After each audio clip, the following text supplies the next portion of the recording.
Kuniga necha soat o'tirib vaqt o'tkazishingizni hech hisoblab ko'rganmisiz? Ishonavering, insoniyat tarixida odamzod hech qachon hozirgichalik uzoq o'tirib yashamagan. Kuniga 8-10 soat kompyuter qarshisida vaqt o'tkazish ofis xodimlari uchun odatiy holga aylandi. Ishxona, avtomobil, uy, telefon bilan vaqt deyarli barcha jarayonlar harakatsiz holatda o'tyapti. Shifokorlar buni yangi avlodning sekin rivojlanayotgan sog'liq muammosi deb atamoqda. Masala faqat bel og'rig'ida emas, albatta.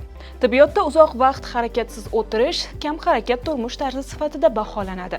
Tadqiqotlarga ko'ra, inson organizmi uzoq muddat qimirlamasdan qolsa, tanadagi bir nechta tizim bir vaqtning o'zida sekinlashishni boshlaydi. Birinchi navbatda zarar qon aylanishiga yetadi. Oyoq mushaklari harakat qilmagani sabab qon pastki qismda ko'proq to'planadi. Natijada venalardagi bosim ortadi. Bu esa oyoq shishi, varikoz va tromb hosil bo'lish xavfini oshiradi. Kun bo'yi ofisda o'tiradigan yoki uzoq masofaga mashina haydaydiganlarda bu holat ko'proq uchraydi.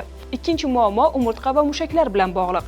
Inson tanasi uzoq vaqt bir holatda turishga moslashmagan. O'tirib ishlash mobaynida bo'yin oldinga egilib qolishi, yelka mushaklarining zo'riqishi va bel qismiga ortiqcha yuk tushishi natijasida bo'yin og'rig'i, beldagi bosim, qo'l uvishishi, bosh og'rig'i, qomat buzilishi kabi holatlar yuzaga kelishi ehtimoli mavjud.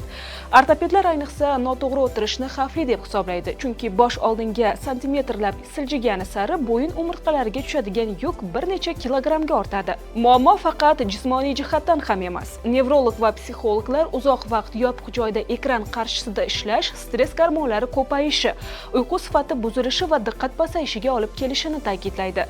Shifokorlar asosiy himoya usuli sifatida doimiy mikroharakatlarni tavsiya qiladi.